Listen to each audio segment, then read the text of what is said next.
Presidente, quero começar por cumprimentar os seus membros do Conselho Superior da Magistratura, igualmente a Sra. Doutora, que já tivemos a oportunidade de ouvir também na sexta-feira, agradecer os contributos que aqui nos deram e que nos estão a dar no âmbito desta audição relativa às alterações do Código de Processo Civil, e queria em particular registrar com particular satisfação duas afirmações que aqui fizeram. Uma primeira que tem que ver com a recusa da ideia de um juiz-presidente de comarca como capataz dos colegas, que eu julgo que essa é uma afirmação de grande valor, particular, tem um valor particular no outro processo legislativo que dentro em breve iniciaremos, mas eu julgo que é uma afirmação com grande valor porque na leitura que o PCP faz da proposta de lei da nova orgânica judiciária, esse é provavelmente o maior risco que se corre com o desenho da figura do juiz-presidente da comarca. Mas como se costuma dizer, essa é matéria de outra instância e, portanto, nessa outra instância discuti-la-emos. Mas um outro registro que faço com satisfação tem que ver com a afirmação que foi feita relativamente à utilização dos expedientes dilatórios e da possibilidade de eles serem combatidos ou não com multas ou taxas. Porque, de facto, essa é uma preocupação que aliás, nós na discussão da generalidade referimos-la, que procurar combater expedientes dilatórios por via da aplicação de multas ou de taxas significa que as partes que tiverem capacidade económica para as suportar continuarão a recorrer aos expedientes dilatórios. Quem não tiver essa capacidade económica não o fará. O problema é que, do ponto de vista dos ganhos de celeridade da Justiça, poderemos ter uma diferenciação social do recurso aos expedientes dilatórios, não teremos certamente grandes ganhos de celeridade. E, na nossa perspectiva, julgamos que as medidas de combate à utilização de expedientes dilatórios devem ser preventivas, ou seja, devem colocar-se do ponto de vista da impossibilidade prática da utilização desses expedientes dilatórios.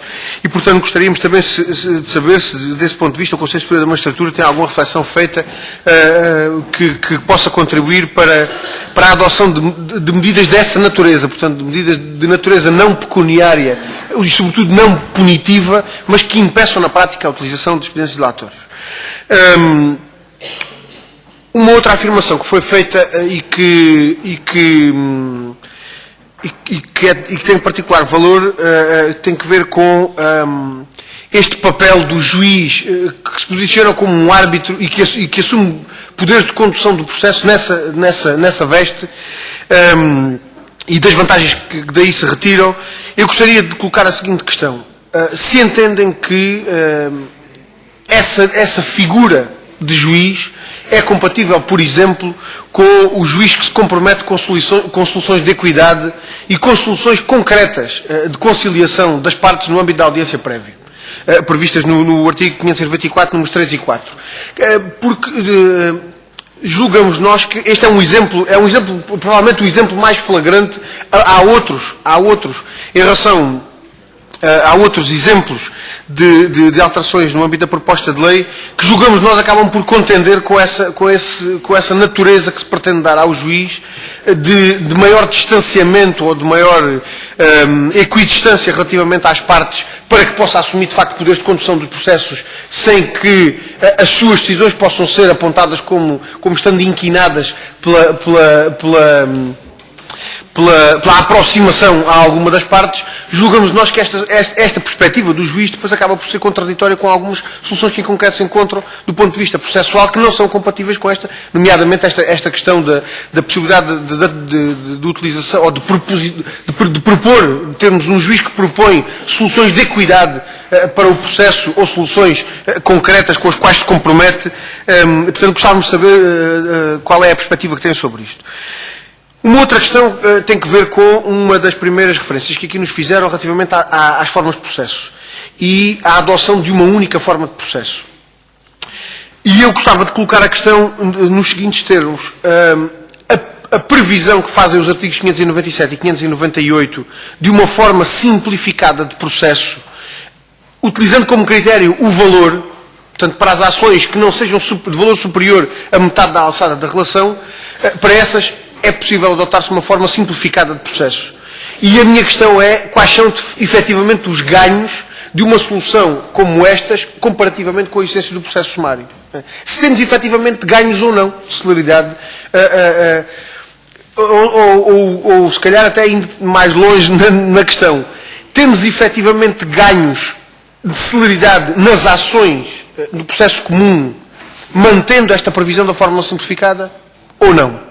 Ou teríamos mais ganhos de celeridade mantendo a previsão de um processo sumário com uma outra abrangência, eventualmente com uma outra abrangência, com outras cautelas, obviamente, também, mas portanto, a questão é muito a de saber se, afinal de contas, a previsão destes artigos 597 e 98 acabam por corresponder àquela intenção de manter uma única forma de processo mais célere. Uma outra questão que tem a ver com um aspecto nuclear que tem sido aqui abordado tem a ver com a inversão do contencioso. Eu julgo que já muitas explicações foram dadas. Há uma questão de fundo que nos preocupa, que é a de saber se aquilo que são critérios e fundamentos, requisitos da existência do procedimento cautelar são verdadeiramente compatíveis com o juízo que se pretende obter por via da inversão do contencioso.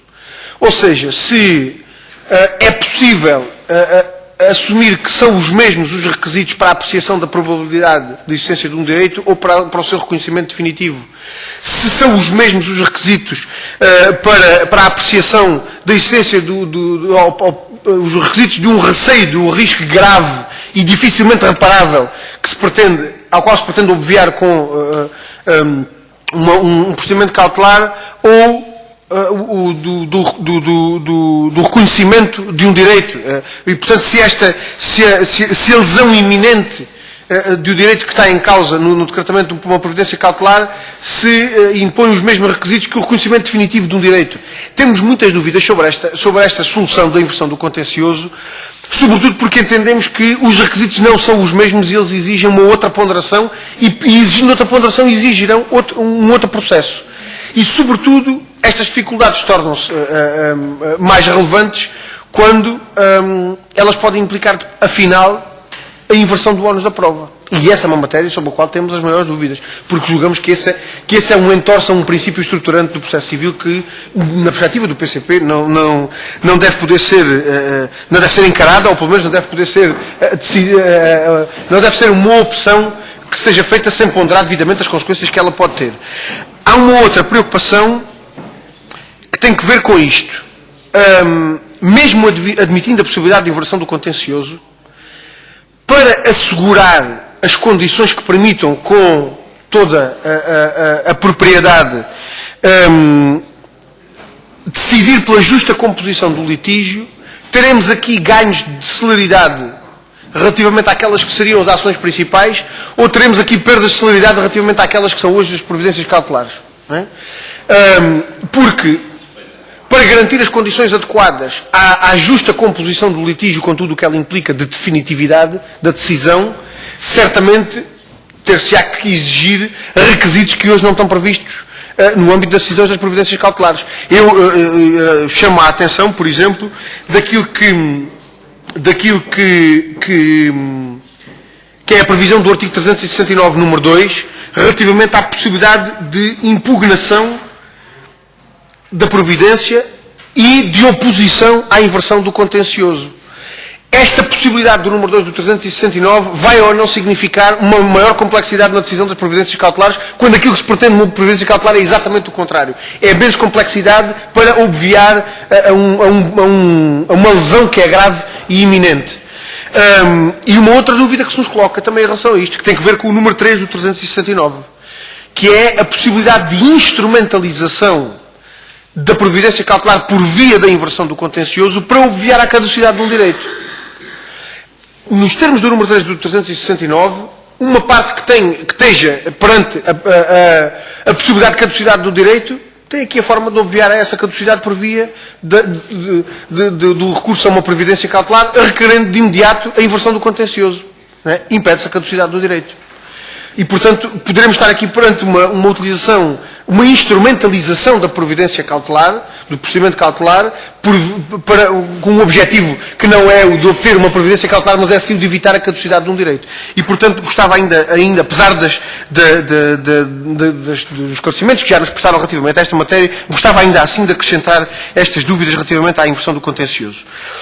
Duas últimas questões que têm a ver com a ação executiva.